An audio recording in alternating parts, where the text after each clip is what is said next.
tell you a little story, may as well, might help you. Okay, it's a story of a couple named Suhaila and Faruq, and they were married romantically. They loved each other very much. And it was in the time of I think Abdulaziz's caliphate, the fifth righteous caliph, when there were no more poor Muslims. Everyone was wealthy. Not Muslim, sorry, nobody was poor. There were no poor people, because Islamic economics, finance, and system really did work. Think of a romance like that. So Suhaila and Faruq are married, they're together for 3 months, the call of jihad is made, Faruq has to take off and disappear. He leaves her a little bit of money, about 3,000 dirhams, and says to her, make do with this for 3 months, I'll be back in 3 months. There's a treasure chest of 30,000 dinars, which is equivalent to 2 million pounds in his house, and he says to her, don't touch that, it's amana. I'll be back in 3 months. Because that's what they did, the soldiers would go and come back. 3 months went on, 6 months went on, 9 months went on. In that time, she found bearing with a child. Year went on. She gave birth to a boy. No sign of Faruq. Year and a half went on. 2 years went by. 2.5 years went by. Some man came back from battle and said, I saw Faruq fall. Now she knows he is dead. And so now she opens the treasure chest of 2 million pounds. Until then, she obeyed him, didn't touch it. 3,000 dirhams for that long, subhanAllah, she stretched it. 30 years go by. She's looking after this boy. She's had a son. She's looking after him. She's paying for his education. She's getting him, looked after, etc. 30 years go by. Now we're in Medina. This happened in Medina. 30 years she's thinking of Faruq. He was such a great man, my great hero. He fought jihad. He was killed. He's just this amazing guy. She loved him. When he was going, he thought twice. He looked back. She pushed him out the door. Said, have you no fear of Allah? Seek the Jannah and I'll see you there, inshallah. She was a righteous woman. She pushed him out. Said, go. And he went. Anyways, 30 years go by. Here's Medina. Let's leave the country. Google Earth. Go all the way over to China. Okay? We're on the outskirts of the Muslim lands. We're in China, on the borders. Back down onto the earth. Nighttime, fire camp. Army soldiers defending the borders of the Muslims. And amongst them is a man sitting on the bridge.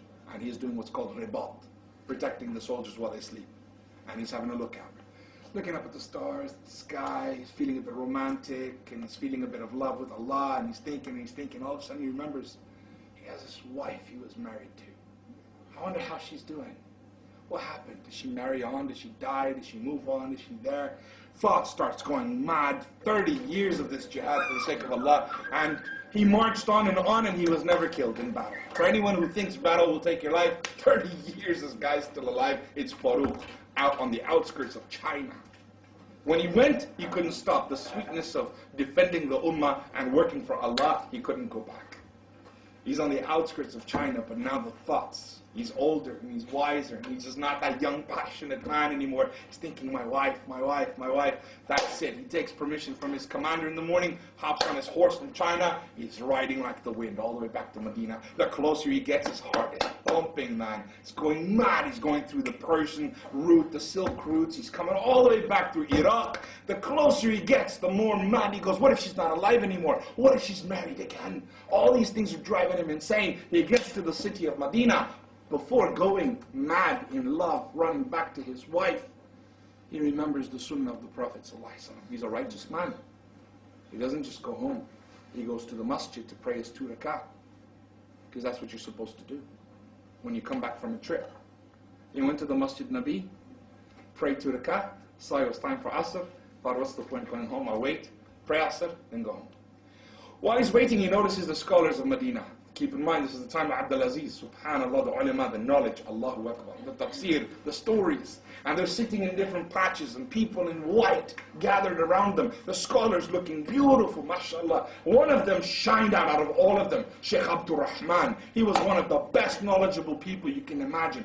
Sheikh Abdurahman is the most eloquent of speakers. He's amazed by him. Adhan, Asr Salah is finished now, right, going home. He's rushing home. As soon as he gets to his house, when he gets to his house, he notices another man going in, and he's thinking, what's happened?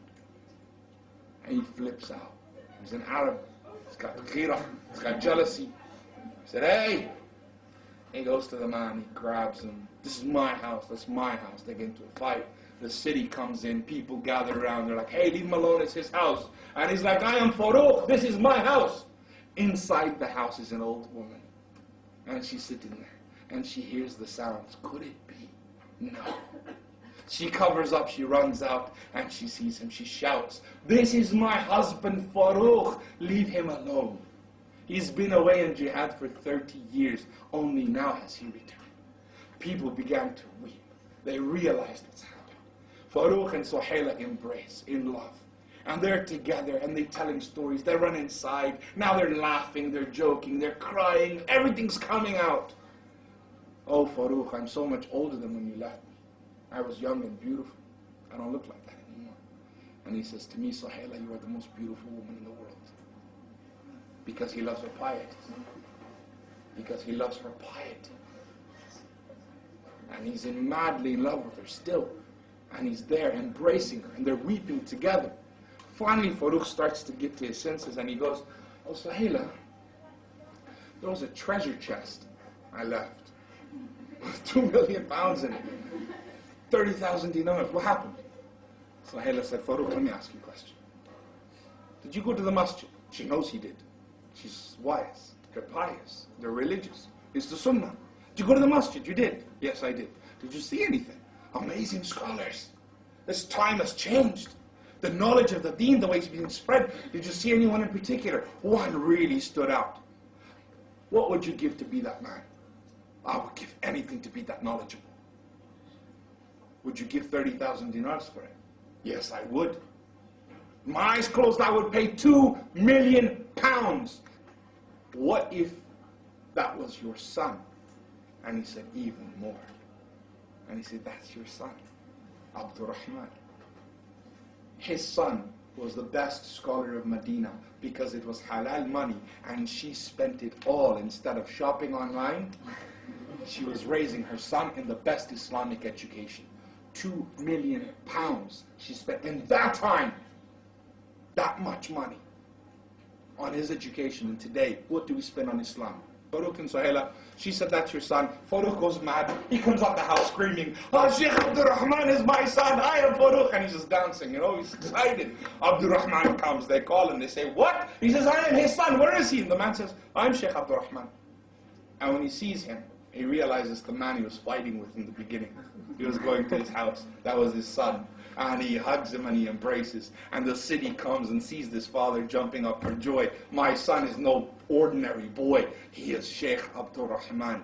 And everyone starts to weep. Everyone is emotional with him. And one of the people that wept, that came to stop the arguing in the first place, was the great Imam Malik. From the Maliki Madhab. What was he doing there? What was he doing there in that crowd? Imam Malik was the student of Sheikh Abdurahman ibn Faruq.